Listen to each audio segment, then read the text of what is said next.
welcome everybody. You're listening to the Production Channel, where we bring you the stories and interviews across all sectors of the production industry, including live events, broadcast, worship, sports production, really just anything, all things production. If you're a show tech backstage or you're a producer creating amazing events, this podcast is for you. It's about you.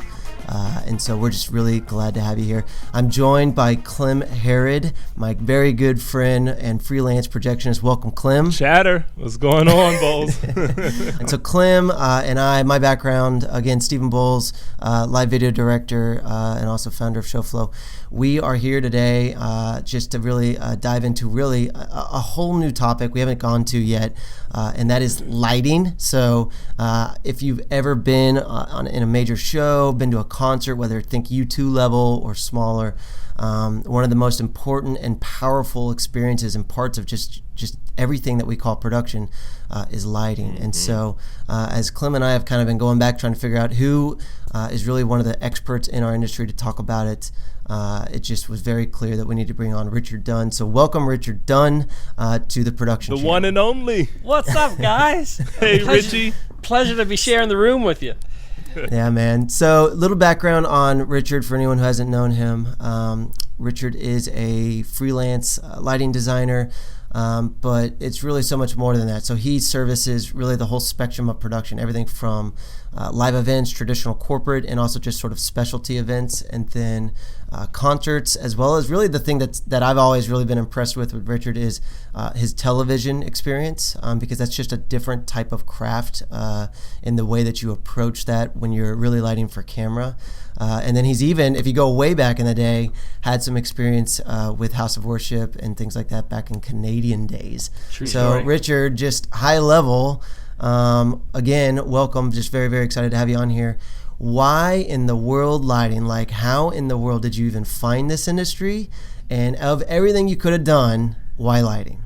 Oh, it's crazy. When you think about this, it's weird too. It was probably, I've been doing this for about, 22, 23 years. And it's one of these things where I literally woke up one day and realized this is it. I guess this is what I'm doing for a living. It started out, I went to university in Lynchburg, Virginia. I went to Liberty University, and I grew up in Moncton, New Brunswick, Canada. And so I ended up down there and went to a few concerts, and I had always been very, very intrigued with lighting. The church work I did was something that was very close to my heart at the time, and so I got very involved in that. And then when I went to university, I thought this is something that I'd really like to continue. Again, I didn't understand a lot of the philosophy behind it or even what was entailed. One of those if I knew then what I knew now kind of situations. So ended up at Liberty University and went to a couple of their concerts and thought, man, I want to do this. This is really cool. I'd love to work with the lighting team. So I found out who the lighting director was for the concerts, and I went and I talked with him, and I said I would like to work with you. And he said, well, what experience do you have? And I said, not very much. And he said, I'm not sure that we're interested in having you come on board. Wow.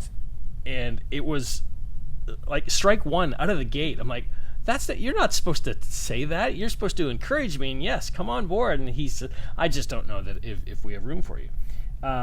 So I kind of made a deal with him. I said, listen, there's 2 more concerts coming up this month. Let me work for free for the concerts coming up. And if you enjoy working with me and you like my work ethic and what I have going on, then maybe we can talk. And so he kind of paused, and that was a very interesting way to approach this interview. And so he said, you got a deal. So the next concert was coming up in a couple weeks, so I got on the install team, and that night when it was all over, he came up to me and he said, let's not worry about working for free for the second concert you're in. That's awesome. So that was kind of my first initial, hey, listen, this is what I want to do, and I just kind of showed that I was willing to do whatever I needed to do to get in. And then it was just 4 years of working concerts for the university. And to kind of just skip past all that, growing up in New Brunswick, Canada, I've always been an obnoxious dreamer, obnoxiously glass half full. And so growing up in New Brunswick, Canada, I just always had the Disney carrot hanging in front of me. Thought I would just, I would do anything to work there. And it was a very unattainable dream to do that. So once I got to Liberty, I thought, well, my next step from here, I want to go down and work at Disney. And everybody just kind of, yeah, that's nice. so I one summer I drove down and interviewed with the folks there, and again, oddly enough, they said, you know what, we do have an intern position for you in the tech department at the Magic Kingdom. And I was stoked. So went back, and to make a very long story short, sold a bunch of things to get enough money to drive down the next summer. And That's great. And when I got there, I went to the casting building, and they said, we're not sure what you're talking about. We don't have a job in the entertainment department. Uh-oh. Yeah, so I'm standing there, pretty much broke at this point, standing in the office, and I said, I'll take whatever you have. I'm here now. And they said, well, at this late time, the only thing we have is selling the glow-in-the-dark jewelry on Main Street at night. And Lighting. I thought, that's lighting. I'll take it. Awesome.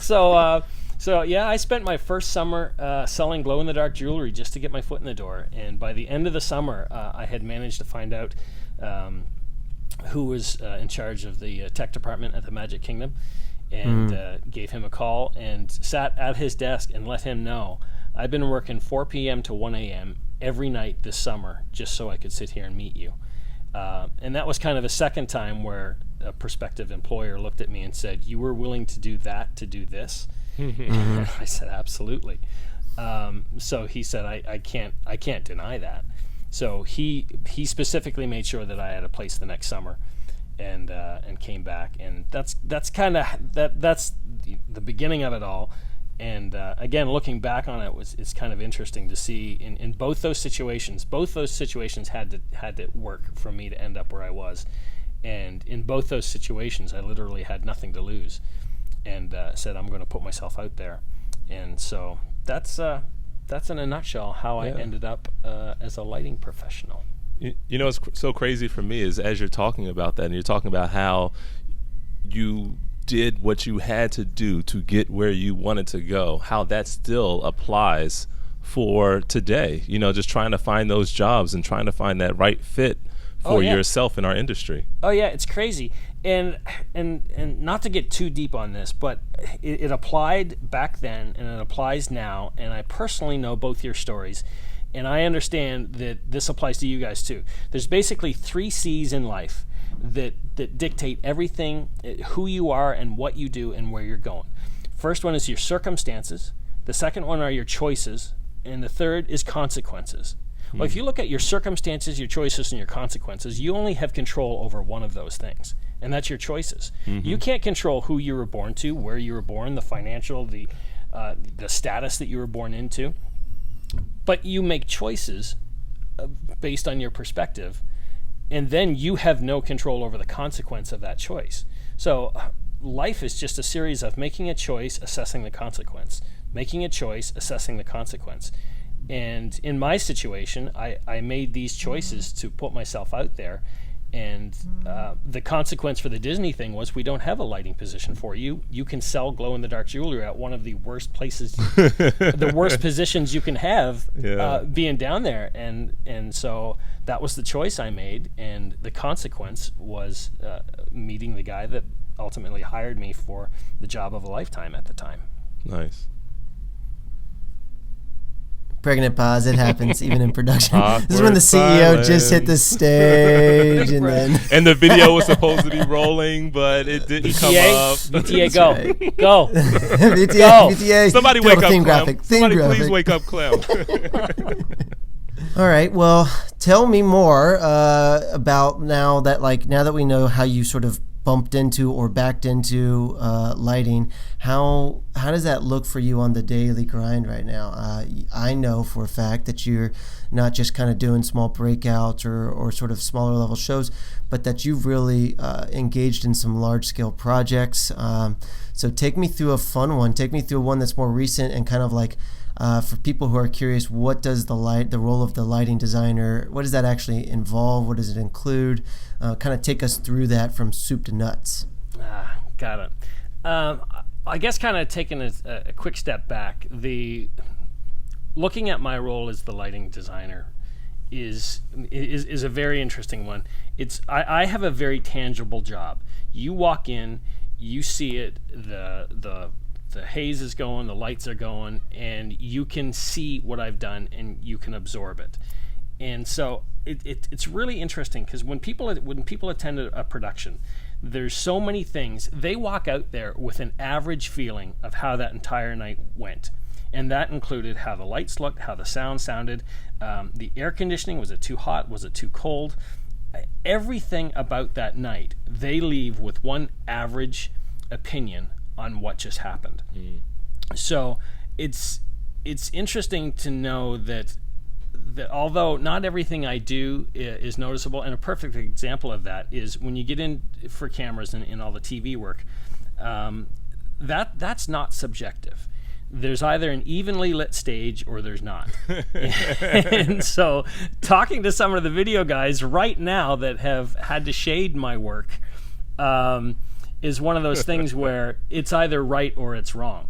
And my audio friends see that every day, that when there's feedback, when there's a frequency dropout, everybody notices what happened.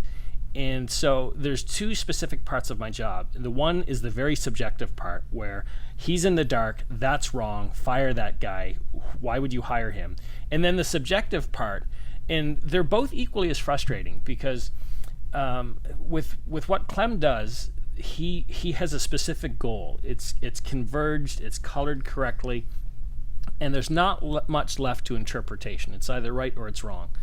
But on the lighting end of things, I don't like that color combination. I wish he wouldn't do that. What a boring show, what an exciting show.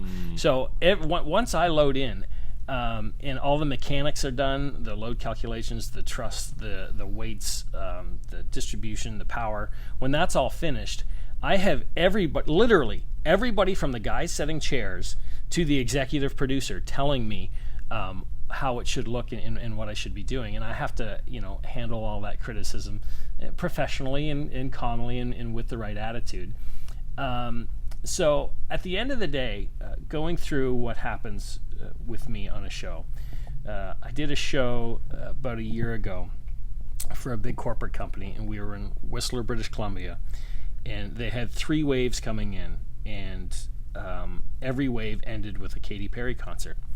So what was kind of cool about that is that they go ahead and they send their plot in advance, and this is where, so somebody makes the call and hires Richard.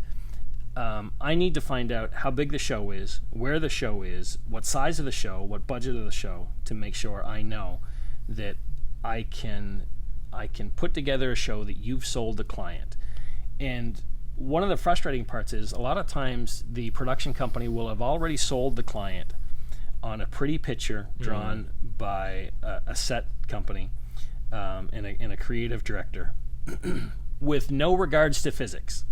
They put together a really pretty cartoon and they take it to the client and they say, that's awesome. We're going to buy that. And then they bring it to the lighting designer, the audio designer, the projectionist, and the video guys and say, okay, this is what we've sold the client. And so now not only do we have to make it fit in the room, we have to make it fit in the budget.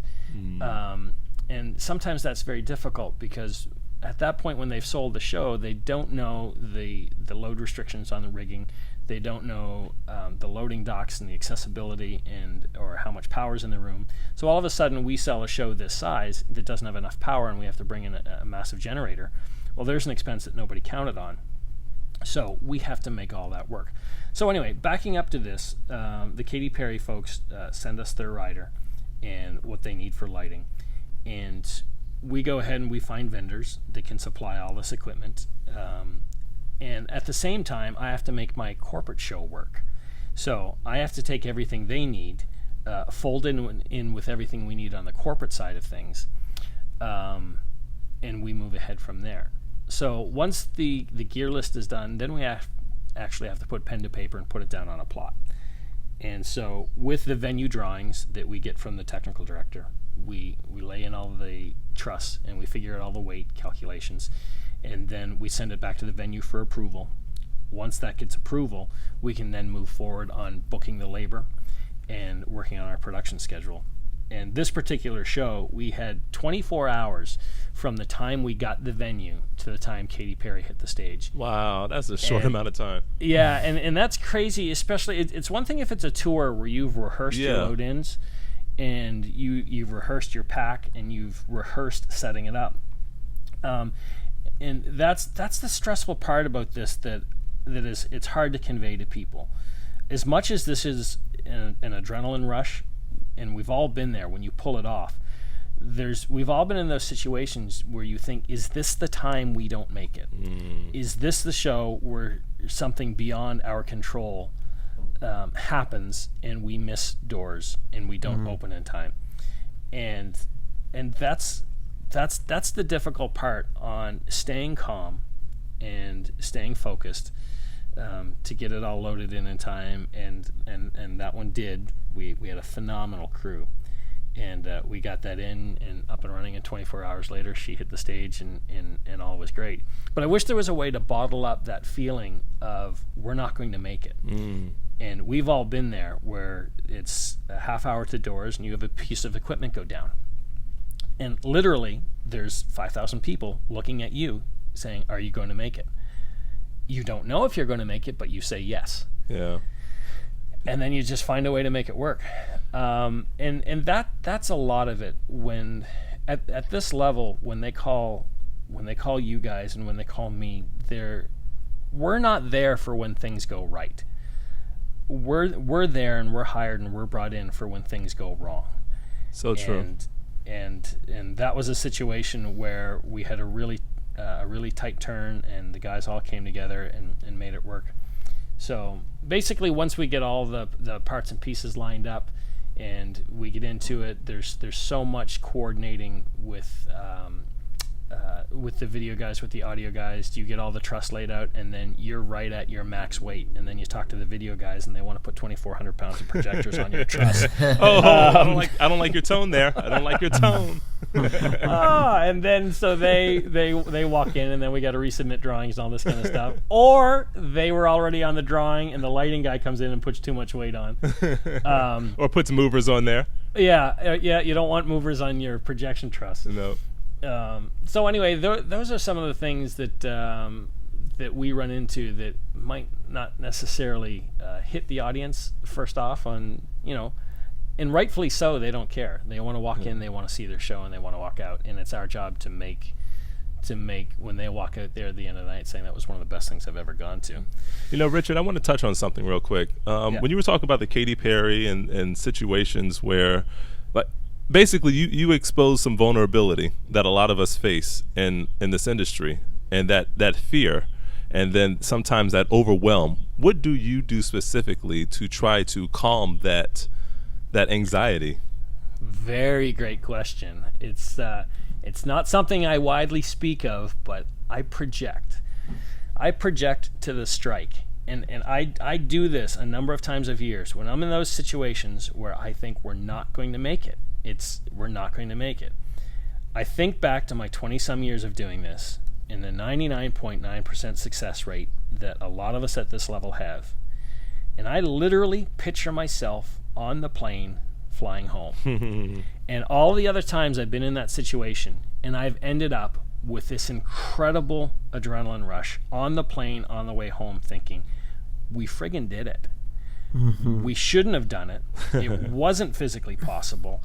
Nobody should have expected us to succeed, but we did it. And so in that moment at 3 o'clock in the morning when the motor 32 is not going up and they have to swap it out, and that's 45 minutes we do not have, I will literally stand there and imagine myself on the flight on the way home, as I have with hundreds of other shows, thinking we did it. And that doesn't fix motor 32, but it calms me down, and lets me know that okay, we've been here before and we've made it. Yeah. And so I just remind myself of all the other times that I felt that way, but we've actually pulled it off. And I love how you're talking about the adrenaline rush to that flight home. You get that adrenaline rush looking forward to going home. And that makes me think about that work-life balance as well. Oh man, there's been so many times I literally called my wife at 3:00 in the morning one time and said, I'm done. I can't put myself in this anyway. It was a huge DL3 project, and the TD on the show didn't calculate the backstage throw distance far enough, and I didn't have enough projection for the lenses in the DL3s, and again we were getting into doors are at 8:30 the next morning. This is at 5 a.m. and things still weren't right. And before it got to that point, I just called her and said I have to vent. But then it works out and it gets through. And that's the other thing. You literally go from 10 hours earlier, I quit, I got to find something else. I can't keep putting myself through this, to the rush of I can't wait to do this again. I can't wait for the next load in and for the next show and for the next challenge. And that's the drug that keeps me coming back. Yeah, the dopamine. Crazy, man. Crazy. It's sort of, I've seen a lot of shows where when things aren't going well, like right during walk-in, or even really the biggest one is like during the opening act, right? For general sessions, there's usually like a big opening or open, and it's a sequence of cues that everyone's sort of been rehearsing for a couple of days and hours. When that's not going well, when that train wrecks, typically I find that there's two different types of people who respond to that. There's the people who watch the train wreck, and then there's the people who sort of jump in and try and get us out of it. So I've seen literally opening sessions happen where the doors don't open, and we just did the big announcement for the CEO to come to the stage, and everyone's just sitting there going, it's not opening, it's not opening, it's not opening, it's not opening, whatever. And we're all just sort of like, this is going so bad, it's going so bad. And then one person calls on and just goes, just send them around the side. Right. It's so basic. Someone just solved this right now, and I think that's sort of what you were talking about there, and that is to an extent what our responsibilities are, particularly when you're the leader of the department, right? Well, when you're the LD or the lead projectionist, you've got to have experience in seeing enough situations go left, right, up, down to where you can essentially solve it just by going, I've seen this happen before and we solved it this way. Well, and it's so funny that you bring that up, because in my personal life, my wife will get frustrated with me sometimes because I don't show emotion, or I don't show concern, or I don't get worked up. And she'll be like, doesn't this bother you? Yes, it bothers me a lot. And then it hit me like a ton of bricks one time. I've spent the past 22 years not showing concern. I'm paid to tell the client it's going to be okay. And it's hard to turn that off. She just wants to see me freak out sometimes and say, this isn't right, we have to fix this. Right. But you can't do that on show site. No, we're conditioned to say, it's cool, man. It's cool. Carpe diem. Yeah, carpe diem, man. Seize the day. I was doing a show one time, and it was a big, 50th anniversary celebration, and they had this massive 12-foot wide cake, and we rehearsed it, and the lights pick it up here, and this and that, and the other thing, and we rehearsed it for hours. But guess what we didn't rehearse it with? We didn't rehearse it coming through the 10-foot doorway at the end of the aisle. So in the middle of that session, all the lights swing back, and the chefs are pushing it through, clunk, and it hits the edge of the doorway. And live, and it can't come in.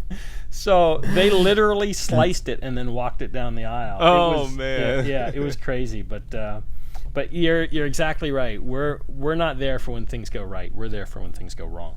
You touched on a little bit, Dunn, on the front as far as work-life balance, but tell us about that. Like, you've been doing this now. You've been hustling for actually, how long have you been doing this?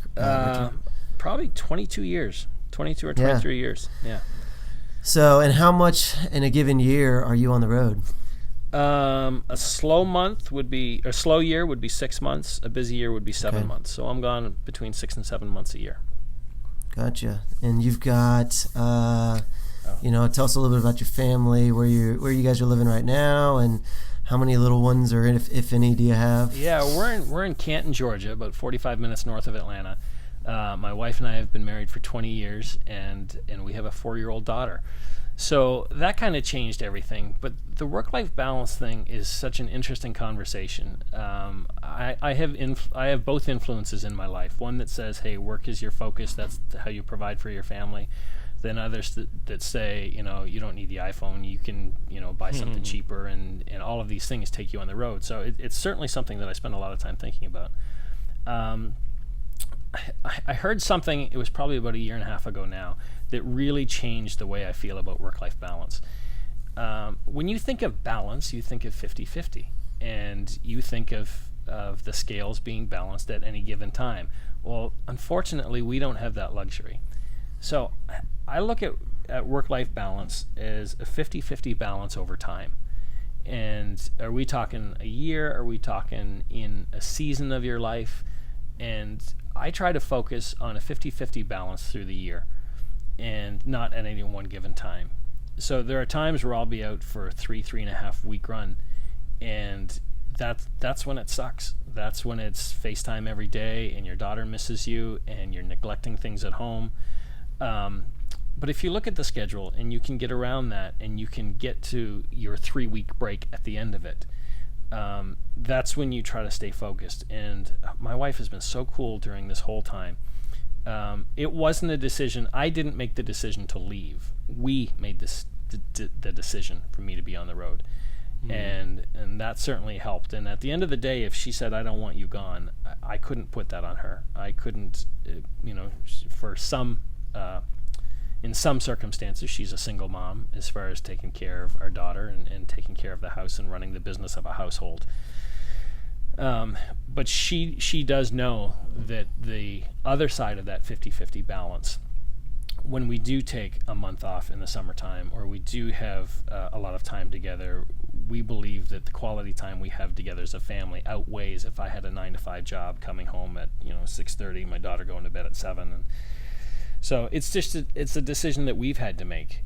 And also, as you guys well know, just because I'm on the road for seven months a year doesn't mean that I'm off for 5 months. You're home preparing for those 5 months, or preparing for those 7 months, and you're doing pre-pro and you're doing plots and drawings and conference calls. So it certainly is something that you need to focus on, and I didn't know that early on. I remember a time that my wife and I were sitting by the back gate at Disney. I had gone in for a shift, and she had just told me, she said, I don't want you going in. It's been too much. And I just looked at her, and I got out of the car and walked into work, because that's what I thought was most important. And so I've had to grow up a lot over the years. And how are you doing that now on the road, as far as like how do you actually one way, and stay this connected? is a very unique situation. Some of my clients are so cool. I do a lot of work in Orlando, and it's only a 7-hour drive for me down there. Normally I would fly, but just as a very specific example, one thing that we did is every time I get a show in Orlando and it works with our personal schedule, my wife and daughter will drive down with me. And my clients are cool with them staying in the hotel room, and we lived down there for a while, so they have friends and relationships down there. So that's 4, 5, 6 times a year that I get that month back with my family. Now we're working 18-hour days, but I'll see them in the morning and be able to kiss my daughter goodnight at night after she's asleep. But that's one way that one thing that we've done to make it work, is to spend more time together. And of course, technology is so awesome with FaceTime and staying in touch. I try to FaceTime my daughter every day, and it's not easy, that's for sure. And squeezing in a FaceTime in between a bio break or something, it feels like an unnecessary pressure, Yeah, it warms my heart when I walk out into the ballroom and I see Clem coming from backstage FaceTiming his son. And it's just so cool, because that's why we're all there. We're all there to take care of our families, and to see them making these connections on the road is pretty cool. And that's what it's all about to me. I mean, it's hard to make that time, though, trying to squeeze it in, and then trying to get them to understand that, hey, I only have 5 minutes, but I just wanted to see you real quick, Yeah, we had 2 fairly large personal tragedies that happened in our lives between shows, and I was home for a period of 24 hours, and I come home, we deal with it, we spend the time together, and then I have to go. There's now obviously there would be a point that, if there was a death in the family or something happened, that we would back away, but we all have to make that decision too. Okay, is this the time where I call my client and say I'm not coming, or do I look at my wife and say I have to go? And to have that support at home that says I understand you need to go, I think that's the biggest thing. It comes down to the relationship you have with your spouse, and if they totally get it or understand it or not. So it's certainly difficult. It's certainly difficult. But it's beautiful to know that that support system is there, and that, like you said, that's your spouse, and they're understanding. And to an extent, you're never all by yourself. You're not. All by myself. Have you ever met Celine Dion, Richard Dunn? I mean, God, you do a Google search of Richard Dunn. You don't see Dunn lights. You don't see these beautiful pictures of the sets you've done. I see a picture of you with Celine Dion. All right. Come on, man. All right, What's up? jokers. Okay, I didn't know how long it would be or if it would come up, but here it is. Yes, I have met Celine Dion, and it was wonderful. Speaking of life on the road and how awesome this is, we spend a lot of times in our glamorous, glitz and glamoury life in airports. And there was one time that I was at the Las Vegas airport, and with different circumstances, I ended up there overnight.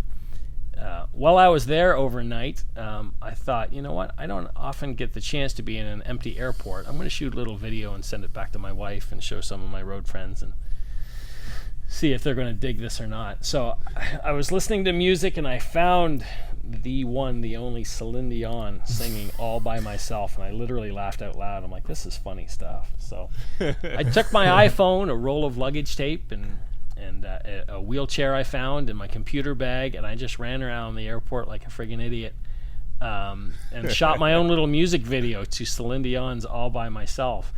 And I got home and put it online just to show my wife and show my friends, and I thought, well, I'm gonna get a call from Sony or somebody that says you can't use the song, take it down. Well, to my surprise, the next day I had like 150,000 hits, like literally overnight. I'm like, this is crazy. So I didn't think a whole lot of it, and then by the time I went to bed that night, it had cracked 1 million hits, and I got a phone call from Good Morning America saying, we would like you to be on the show tomorrow. Oh my goodness. What for? Like, I'm sorry, it wasn't me. Yeah, what happened? So anyway, to make a very, very long story short, 22 million hits later, wow. Celine Dion saw the video, and she said, I would really like to meet you. So we flew to Vegas, the whole family, and Caesar sent the limo for us, and they put us up in a suite and got to meet her, and it made all the media rounds, and Good Morning America, ABC, NBC, CBS. I was on Good Morning Australia, Canada AM. It was nutty. So if anybody wants to know what Clem and Bolsey are talking about, if you just Google Richard Dunn All By Myself, you'll get about 1,000 links. I remember when that was happening, and I remember watching it on Facebook, just thinking, is this the same thing? Like, is this thing still like trending up and up and up and up? I remember thinking, oh my goodness, because I remember watching it the first time, and I was like, this is getting massively viral just in our production industry. Right. Or whatever. I was like, everyone knows about this, so fun. And then I'm thinking, wait, is that Good Morning America's version of it or whatever, like some sort of news bit on Richard Dunn? Yeah. That was so fun, man. Yeah. Well, it was crazy, and then it went from there, and then different schools started picking up on it. And I had a chance to talk at Chapman University, UCLA, Writers Guild of America, University of Charleston, to film students and different folks, and it was a real interesting tie-in because I did it just for creativity's sake. I didn't know anything was going to happen. I didn't expect anything to happen, and if I did, it was going to be negative. But that night, and I just wanted to create something. I wanted to create something from nothing. And when I get talking to the film students, the bottom line is this. And Clem and I have talked about this at great detail. You either have a goal and you have a passion and you want to work on stuff, or you don't. so many people, these film students have the excuse, I don't have the budget, I don't have a cast, I don't have a crew, I don't have equipment. And that's just crap. You either want to make videos or you don't. Everybody has in their pocket right now the technology I used to shoot that video that was seen by 22 million people. And so no more excuses. Whether it's you want to work at Disney, whether you want to be a projectionist, whether you want to create the software, if you're not doing it, it's because you don't want to do it. So don't give anybody else any excuses. I would rather see, a horrible, horrible video produced online than somebody sitting there watching TV saying, I don't want to do that. I celebrate creativity. I celebrate people that say, I'm gonna go up and do this. So, without getting too into it, looking back on it, I realized that it was the same, the same kind of drive in me that I apply to other things. That night I could have read a book, gone to sleep, gone back to the strip, but I didn't. I chose to do something that was hard, and shoot that video, and it sure paid off for me, and it was well worth every second to be there and to be doing that. So yeah, pretty cool tie-in, Clem. Nice work. Yeah, buddy. But even with all of it, because you did some tying back, some callbacks on some of your life experiences as well. You worked for free in order to get that paid gig on that second show. Yeah. You drove down to Orlando and you worked that whole summer selling light up toys in order to get that gig the next summer. Sometimes we have to make sacrifices in order to get where we want to go, and it's evident that you were able to do that. That's great. Yeah, and I mean, some of the younger folks, I love talking to them and just setting their expectations straight. Be thrilled that you're in the industry. Get experience. Work for free. Go to your local theater. Don't let the paycheck be the first thing out of your mouth. Even when I did get the tech job at Disney, the first thing I did at 6:30 in the morning, every morning at the Castle stage at the Magic Kingdom, was sweep. I spent a half hour sweeping the stage and did very untechnical things, but I loved it.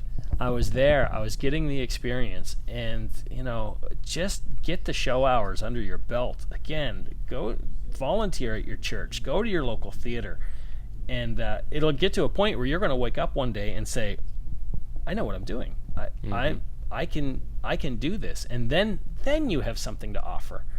But I just find a lot of people put the cart way before the horse nowadays, and want to end up. And I'm not trumping that you got to pay your dues and blah blah blah. But there's a lot of truth to that. Just enjoy the moment and enjoy being there. And I remember putting my name tag on for the first day, thinking, this is a victory for me. Then I went and I swept the stage. Yeah. And so anyway, it's worth the effort, man. I wouldn't trade a day of it. That's for sure. On that note, man, let's seize the day and get back. Seize the day, man. Well, Richard Dunn, thank you so much for everything, man. This has been awesome. If anybody wants to see or hear, actually, there's a really cool behind-the-scenes video, too, so we'll make sure we put both of those videos in the show notes for this episode. But Richard, thanks again, man. This was absolutely awesome. Appreciate it. Love you guys. It's awesome. Appreciate everything we've been through, and thanks for the invite today. Anytime, buddy. For Clem and I, this is the production channel. Again, stay tuned. We'll be bringing you the very best from everything in the industry, everything from audio, video, lights, media server, worship, producing. That's what we want to do. We want to bring you this kind of stuff. We want you to listen to it when you're backstage, or in between your bio breaks, or when you're getting ready to go on a full day travel. Check back into productionchannel.com and you'll find the latest and greatest.